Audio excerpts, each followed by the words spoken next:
Hi everyone, it's me, Krylios, Team Racing Productions MC and producer. Joining me today is author Jamie Kirchick. Welcome. Hi, thank you for having me. It is great to have you here. How are you? I'm doing pretty well. How are you? I am doing awesome. It is so good to have you here with us. And the way how we like to kick things off here is just having you introduce yourself to our audience and letting them know a little bit about you, your background, and your experience. Sure. My name is Jamie Kirchick. I'm a journalist and the author of, most recently, a book called Secret City: The Hidden History of Gay Washington, which looks at the impact of gay people in federal Washington, the federal government, the State Department, the intelligence services, our national politics from around World War II until the turn of the century. It's a book I've been working on for several years, and I'm very excited to share it with your viewers. Awesome. Awesome. Now, this is a very, very unique and interesting topic to really get into. Of course, when it comes to the government, the federal government and all the other agencies that work with the government, especially within the 20th century, being gay, being LGBTQ, all of that was certainly I don't know. It just was not a thing. But of course, gay people have always existed. And therefore, in whatever areas of power that people may be in, gay people will be there, of course. Talk to me about discovering some of these hidden secrets here in the District of Columbia when it comes to the gays around that you've discovered by doing this book. Well, as you say, gay people have always existed. And the reason I chose World War II is because up until that point, homosexuality was viewed as a sin, obviously by major religions. It was a crime in every state of the Union. It was also considered a mental disorder and a sickness. And you could be institutionalized in a mental hospital if you were considered homosexual. What happens around World War II is that homosexuality transforms into becoming a threat to national security. And the reason for this is that the United States is becoming a global superpower. It's entering the Second World War. It's building a bureaucracy for collecting and managing secrets. And secrets are a form of power. The more secrets you hold, the more powerful you are. Yes. And the fear was that gay people, because they had this very shameful, terrible secret, that they couldn't be trusted with classified information because they would be susceptible to blackmail by foreign powers. They would do it. They would do anything, including, give confidential information to an enemy. So this leads to a real panic and a real fear about the presence of gay people in the federal government. And it goes on for decades. It doesn't really end until 1995, because when President Bill Clinton lifted the ban on gay people receiving security clearances. So that's the scope of the book. I see. And of course, especially in the mid 20th century, someone being gay automatically just get ties to communism as well. Yes. And so, of course, that was a big part of it. Tell me about the way how people kind of concealed themselves in this time, especially those that were gay. How were they able to conceal themselves doing the work that they do, but also still be able to fraternize with other gays if they were able to do that? What was that an experience of some people? Yeah, well, it was very difficult. I mean, this is the era really when the closet reigned.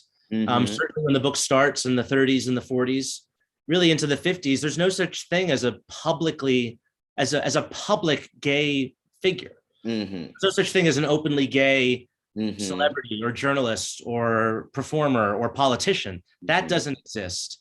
So there are underground scenes, underground clubs and bars. One of the earliest was called the Chicken Hut. It was founded in 1948. It was right near Lafayette Square, which is actually a very interesting part of the geography of my book.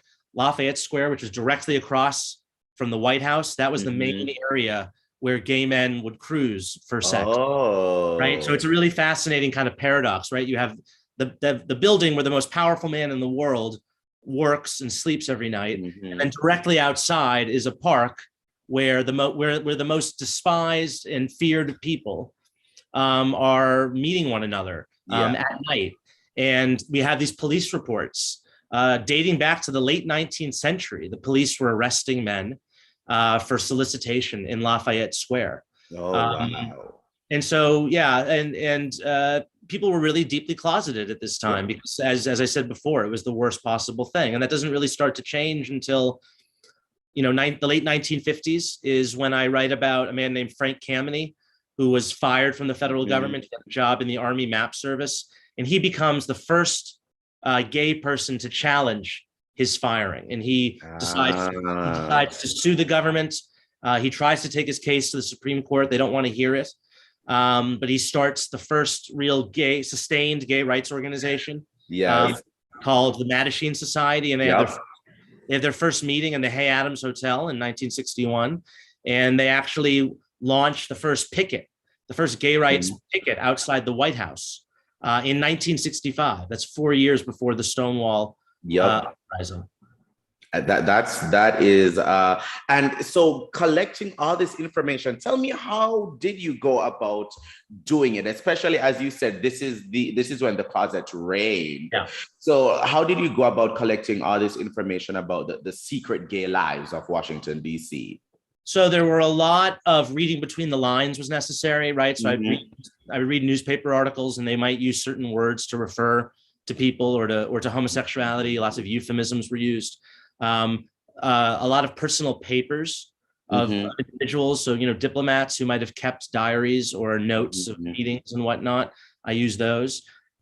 A lot of declassified government documents, particularly FBI files. The FBI was one of the institutions that was responsible for basically, hunting down and investigating gay people. The State Department had a whole sort of internal security office where they would launch investigations of people.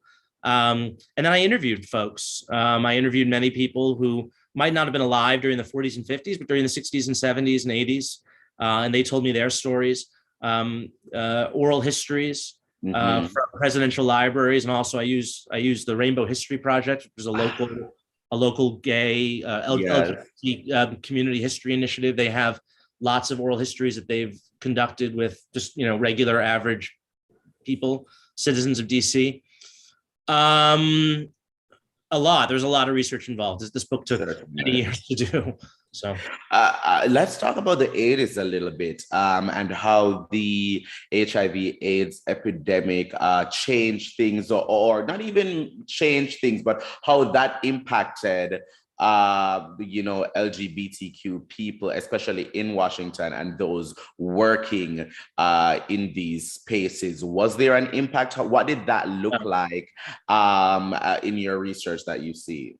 Well, it thrust a lot of people out of the closet because, actually, one of the people whose oral histories I use, he refers to AIDS as the great leveler, and that it didn't matter if you were, a poor Black drag queen or a rich white Republican working for Ronald Reagan. You were gay, you were at risk of this disease, and so all sorts of people were affected by it. And I write a lot about, because it's during the Reagan years, during the Reagan administration, I write about a number of high-profile closeted Republicans who were allied with the Reagans, who got this disease and were sort of thrust out of the closet by it. And it becomes a very controversial moment because, right, you have the Republican Party and the Reagan administration does not want to really acknowledge this disease. I mean, President Reagan didn't even mention the word AIDS until September 1985. That's over 4 years after it was first identified by the CDC.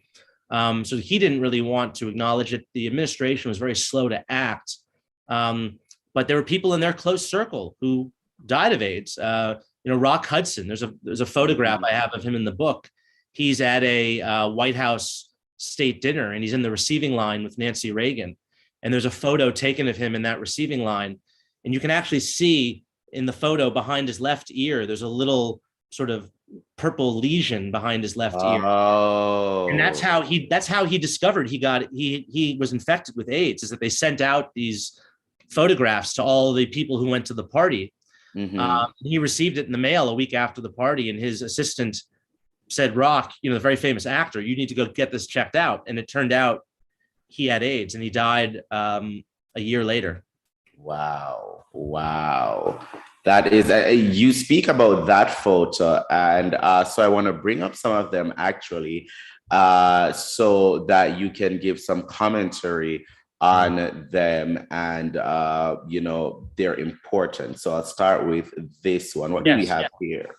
This is a performer at the Clubhouse, which so you have to understand that the gay community was quite segregated in Washington racially, even into the 70s. Obviously, there's no legal segregation at that point, but there is a sort of unspoken social segregation in the gay community. And in the early 1970s, there were these big discotheques that opened up in Southeast. The Lost and Found was the most famous. And they had sort of unofficial door policies that were discriminatory against Black people. For instance, they would ask Black men for 2 forms of ID, arbitrarily. They would impose certain dress codes. For instance, they wouldn't allow people to wear hats. And this was a time when lots of Black gay men wore hats. So the black gay community in DC, they kind of form their own social world and social circles. And you have these groups called like the Associates, was one social club, and they would throw parties and whatnot. And this was a club called the Clubhouse, and it was a kind of legendary nightclub. It was really where sort of house music began in the mid 1970s, and they would have these giant, vats of like acid spiked punch. And it really, just reading about it and researching it, it sounded like one of the hottest places you could be. That's a hangout. Yeah. And I don't think even today we have clubs like that. It was it was kind of a special moment in gay history, right? After Stonewall, before AIDS, it's like the rise of disco and house music. It was this kind of amazing artistic flourishing. So this is a photo from the Clubhouse. Certainly. And here we see President Reagan. Who is that with him? Yeah, so that's Terry. Oh, sorry. That is Terry Dolan. He's a man I alluded to earlier who was really one of the leading right-wing activists in America. He led a group called the National Conservative Political Action Committee, and they were crucial in getting Reagan elected and taking back the Senate for the Republicans in 1980. And he was secretly living as a gay man. And he died of AIDS in 1986. And the Washington Post, a couple of months later, outed him. They basically wrote a big expose on the kind of secret gay life of Terry Dolan and his secret death from AIDS. Wow. And his brother was actually Reagan's chief speechwriter, Tony Dolan. And it caused a bit of a scandal in Washington.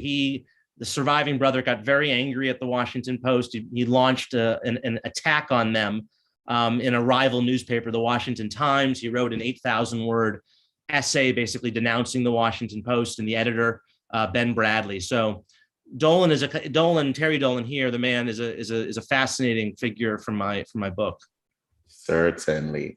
Who do we have here? Yes, this is Odessa Madre, who's another fascinating figure for different reasons. She was, in the 1940s, basically the richest and most powerful woman, Black woman, I should say, in Washington. She was an underworld figure.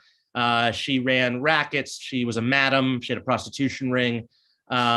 She was extremely, influential with the police. She basically bought off the police for many years. And she also ran a club, Club Madre, which was a very popular nightclub on U Street, and she was a lesbian and a kind of relatively open. People knew about it, but again, she wasn't advertising it. But she was rumored to have had a relationship with Moms Mabley, who performed at her club.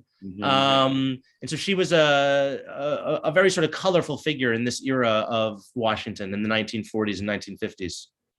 Fabulous.